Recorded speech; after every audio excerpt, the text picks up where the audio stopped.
안녕하세요. 여행복 전도사 돌청아재입니다. 오늘은 2020년 9월 7일 월요일입니다. 요즘 들어서 갑자기 태풍이 3개나 우리 한반도로 상륙하는 바람에 많은 피해를 입고 있습니다. 더구나 이 코로나19의 사회적 거리두기 2.5 단계를 전개하고 있는 이 아주 어려운 난국에서 이런 재난까지 겹쳐서 정말 많은 국민들이 어려워하고 있는 것 같습니다. 하루빨리 이런 재난을 잘 마무리해서 정상적인 삶이 될 수 있도록 했으면 좋겠습니다. 자, 오늘 제가 준비한 내용은 요즘 핫하게 떠오르고 있죠. 신안군의 천사섬 여행 첫 번째 시간으로 기점 소학도의 썸티아고를 걷다가 되겠습니다. 자, 그러면은 기점 소학도가 어디 있으면 썸티아고가 뭔지를 한번 알아보기로 하겠습니다. 요즘 떠오르고 있는 것이 바로 전라남도 신안군 천사섬입니다. 신안군에는 1004개의 섬이 있다고 해서 천사섬이라고 이름을 지었는데요.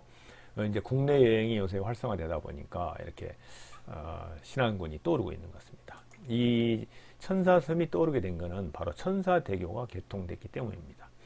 목포의 앞섬인 앞해도에서부터 암태도까지를 잇는 아주 길다란 이제 현수교와 이 사장교가 개통이 됐는데요. 정말 아름다운 곳이죠. 이것을 이제 이어지다 보니까 모든 섬들이 이렇게 자동차로 갈 수 있는 그런 이제 하루 생활권이 되게 된 거죠. 그래서 제가 다녀온 곳은 이제 첫 번째 기점 소학도, 그걸 썸티아고라고 하는데 왜 썸티아고를 하는지 이제 나중에 말씀드리겠습니다. 그리고 두 번째는 퍼플교, 즉 보라색의 다리로 유명한 반월 박치도에 대한 얘기를 하겠습니다. 오늘은 이제 우선 기점 소학도에 대한 얘기를 먼저 들려드리겠습니다. 이야기에 앞서 구독과 좋아요를 꼭 부탁드립니다. 자, 기점 소학도는 전라남도 신안군 증도면에 속해 있습니다. 이곳은 증도면은 이제 천일염이 많이 나는 염전으로도 유명하죠. 그래서 이곳에 기점 소학도는 대기점도, 소기점도, 소학도, 그리고 소학도에 소속되어 있는 진섬과 딴섬 등 5개의 섬으로 구성되어 있습니다.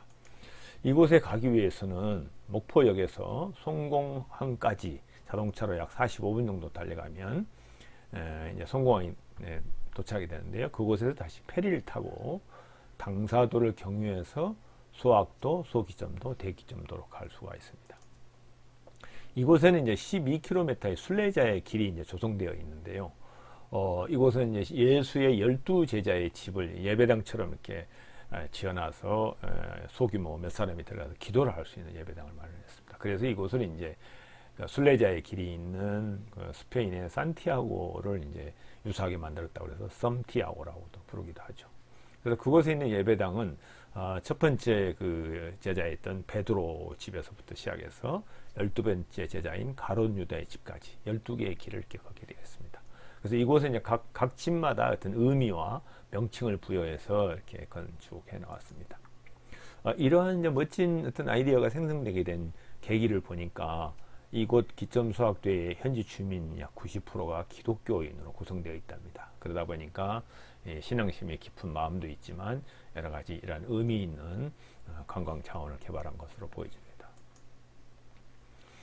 이곳에 가기 위해서는 앞서 말씀드린 대로 송공항에서 페리로 순례자 섬까지 가야 되는데요. 제가 여기에 이제 송공항에서 출발하는 천사 아일랜드호, 바로 이 이제 페리인데요.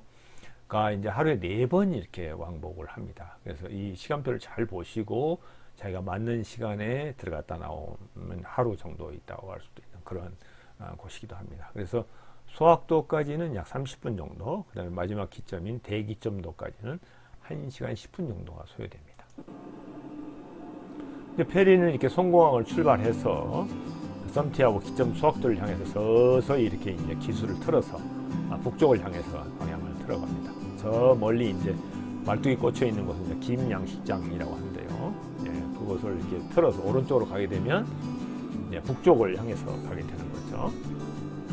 이렇게 또 오랜만에 이렇게 국내 여행이라도 이렇게 배를 타고 이렇게 섬을 여행하다 보니까 마치 또 해외 여행을 하는 기분이 들기도 합니다.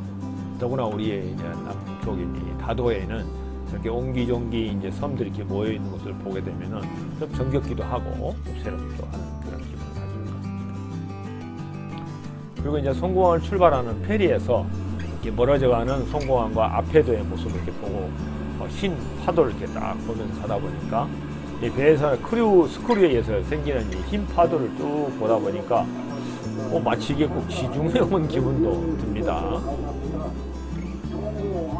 지금 이제 선장님의 안내 방송이 이렇게 있고요. 그 기봉에 이렇게 다 떨어진 게 태극기가 이렇게 펄럭인 걸 보니까 참 감개가 무량하기도 합니다. 저 멀리 이제 신안의 이렇게 앞바다가 이렇게 보이기도 하죠. 그리고 이제 가는 백길에 이 압해도와 암태도를 연결하는 그 유명한 천사대교가 이렇게 지나가게 됩니다. 천사대교는 이렇게 보시는 바와 같이 사장교와 현수교로 이렇게 조합되어서 이루어졌으며 총 길이는 약 7.2km라고 합니다. 참 아름다운 다리였습니다. 그리고 이제 배가 천사대교 아래를 이렇게 지나면서 이제 북쪽으로 가게 되는데요. 이걸 보면서 이 넓은 바다를 정말 이 다리 난간으로 현수교를 만들어서 이었다는 걸 보면서 우리나라의 이게 바다의 교량을 건설하는 기술이 얼마나 발달했는지 정말 세계 최고인 것 같습니다. 이 모습이 정말 아름답고요. 세계 어디에 내놔도 이 장면은 정말 자랑할 만한 그러한 관광 자원이 아닌가 그런 생각을 하게 됩니다. 이날 이게 날씨가 좀 흐려가지고 화면이 막지는 않습니다만은 이렇게 보는 것만으로도 충분히 그 감동을 이렇게 다시 찾아볼 수 있는 것 같습니다. 정말 아름답습니다. 그래서 저희는 이제 첫 기착지인 일부러 소학도에 내렸습니다. 30분 정도만 가면 되기 때문에 또 차를 가지고 왔기 때문에 차를 통해서 이제 대기점도까지 먼저 이제 가서 거꾸로 이제 역으로 걷기 위해서 이제 차를 가져가고요. 그래서 여기 보면은 이제 배 타는 사람들, 또 배에서 내리는 사람들, 또 내리는 차와 또 다시 이제 돌아가기 위해서 차를 실는 모습들을 이렇게 볼 수가 있는데요. 참 의외로 여행자들이 굉장히 섬에 갔더니 많은 여행자들이 있었습니다. 이렇게 해서 저희들이 이제 섬티하고 순례자의 길을 걷기를 시작하는 점이 되었습니다. 이렇게 이제 차가 이렇게 배에 실을 때는 뒤로 백으로 이렇게 후진을 해서 들어가야 됩니다. 저렇게 이제 사람들이 먼저 타고 이어서 이제 이렇게 자동차를 운전해서 이렇게 배에 이제 들어가는 이런 모습입니다.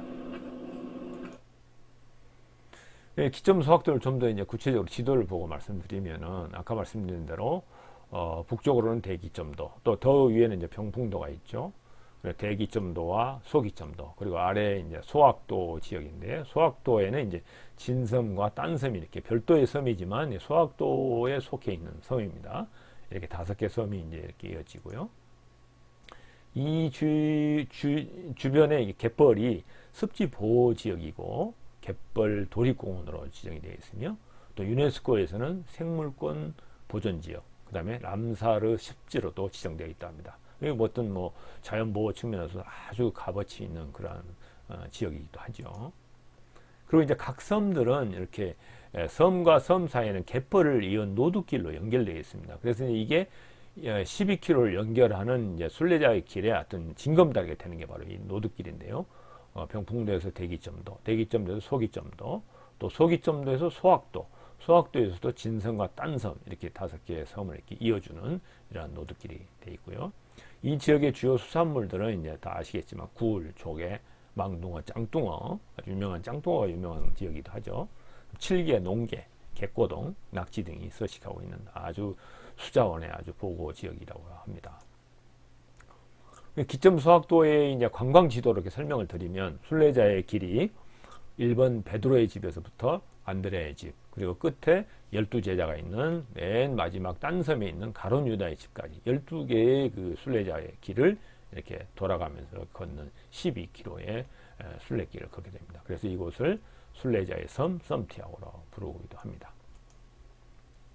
그래서 시작점은 이제 대기점도 선착장인데요. 저희들이 이제 소학도에 내려서 이곳으로 다시 이동을 해서 여기서부터 이제 1번부터 이제 저희들이 걷기 시작했는데요. 이곳에는 이제 천사섬 전기자전거 대여소가 있습니다. 그래서 여기서부터 전기자전거를 이렇게 빌려서 걸으면은 이게 쉽게 걷기 어려운 사람들은 쉽게 갈 수도 있는 것 같습니다. 대여료가 하루에 10,000원에 불과하기 때문에 다리가 불편한 사람들은 이렇게 전기 자전거를 대여해서 하는 것도 좋은 방법이라고 생각합니다. 이처럼 전기 자전거가 이렇게 이제 바로 그 입구에 이렇게 있는데요. 보라색으로 아주 이쁜 색으로 되어 있어서 이걸 이용하면은 뭐 12km를 이렇게 수월하게 걸을 수 있을 것 같습니다. 자, 그럼 이제부터 12사도의 순례자의 길을 본격적으로 한번 걸어보겠습니다. 그 첫 번째는 베드로의 집으로서 이 집은 건강의 집이라고 명명되어 있습니다. 이 베드로의 집은 대기점도 선착장에서 로드길을 따라 쭉 가다 보면 끝에 위치하고 있습니다. 그래서 이 대기점도가 이렇게 나타나 있으면 여기에 이제 시작점이 베드로의 집이고 거기서부터 2번, 3번, 4번, 5번 이 5개가 이제 대기점도에 위치하고 있는 그런 곳이 되겠습니다. 그래서 이제 이 베드로의 집의 지붕이 파란색으로 되어 있잖아요. 그리고 하얀색이 벽으로 되어 있어서 마치 그리스의 산토리니를 연상하게 됩니다. 그래서 이제 파란 문을 열고 이렇게 안으로 들어가면 예배당 안에는 또 하얀색 벽에 몇 사람이 앉아서 예배를 드릴 수 있는 좌석이 있고 이 조그마한 창 틈으로 이렇게 내려다보는 이 바닷가가 너무 아름답습니다. 그리고 꼭대기에는 십자가가 이렇게 자기로 이렇게 조각이 되어 있고 이런 정말 예쁜 꽃그림이 있어가지고 정말 아름다운 예배당이기도 합니다. 그리고 이제 이곳에 이제 이런 종각이 하나 있는데요. 이 여기에서 이제 종을 치면서 순례자의 길 걷기를 시작하는 그러한 곳이기도 합니다.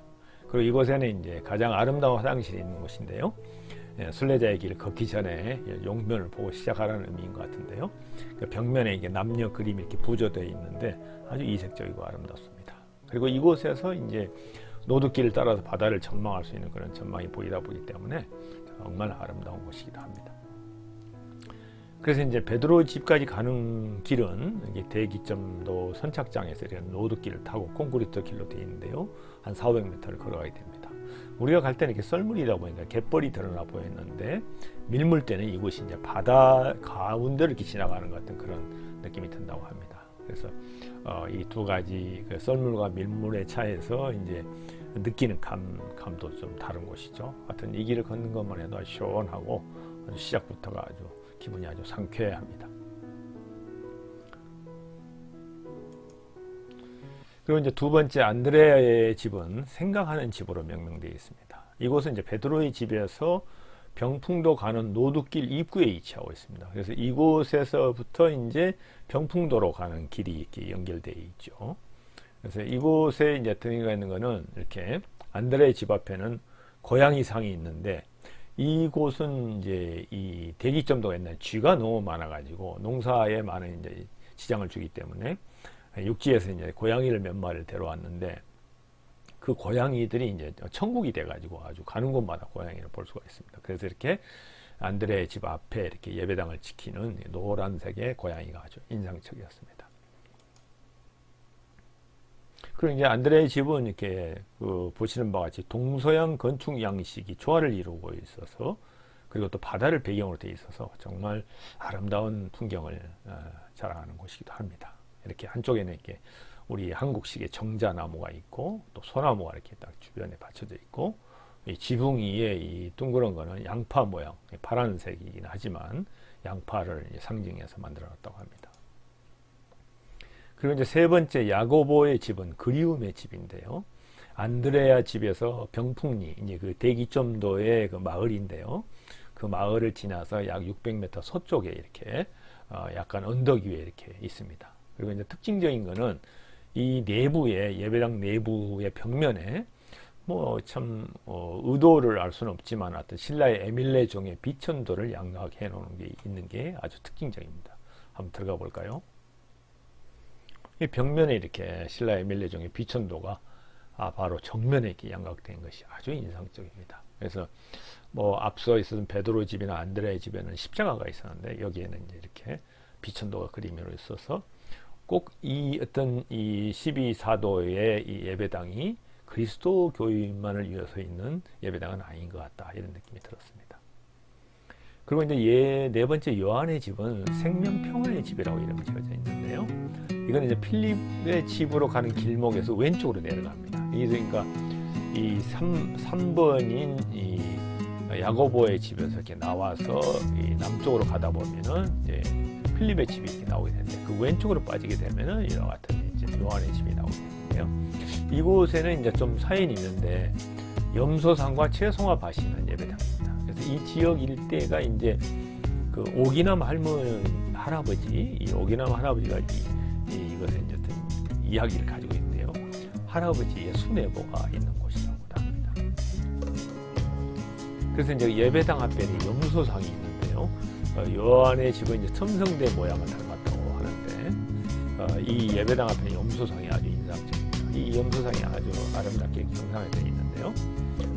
이곳에 대한 사연은 이제 보면은 이곳에서 염소를 키우던 오기남 할아버지가 이곳에 땅을 기증해서 그에 대한 고마움으로 작가가 보답으로 이렇게 염소상을 지었다 합니다. 그래서 이 뒤쪽으로 보이는 집이 바로 이제 오기남 할아버지의 집이고 이 지역이 다 땅인데요. 여기에 이제 할머니와 같이 살다가 애틋한 사랑을 하고 살다가 그 할머니가 돌아가시고 나서 이 뒤편에 보면은 그 할머니 묘도 있어요. 그래서 그곳에 이제 할머니를 기리기 위해서 이런 예배당을 지었다고 합니다. 이 바로 옆에 이제 여기가 할머니의 묘가 있는 곳이죠. 그래서 이러한 오기남 할아버지의 수뇌보가 담겨 있는 곳이 바로 이곳입니다. 그리고 다섯 번째 필립의 집은 이제 행복의 집이라고 합니다. 뭐 모양을 봐서도 정말 행복해 보이는데요.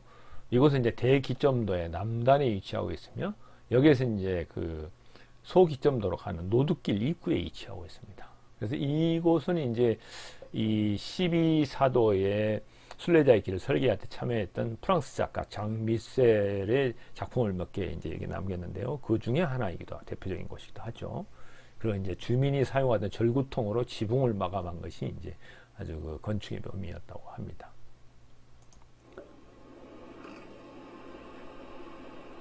이런 모양으로 이제 전개가 되죠. 여기가 바로 이제 필립의 집이기도 합니다.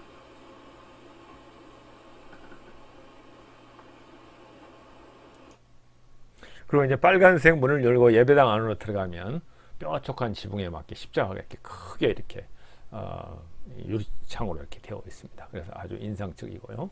이 속에 들어가면 혼자만의 이렇게 기도를 드릴 수 있는 그런 분위기가 자아나는 곳이고, 이 밖으로는 이렇게 신안에 이게 바다가 이렇게 쭉 이 소나무의 아주 아름다운 모양의 수영을 가진 소나무 사이로 신안의 바다가 이렇게 보이는 아주 멋진 곳입니다.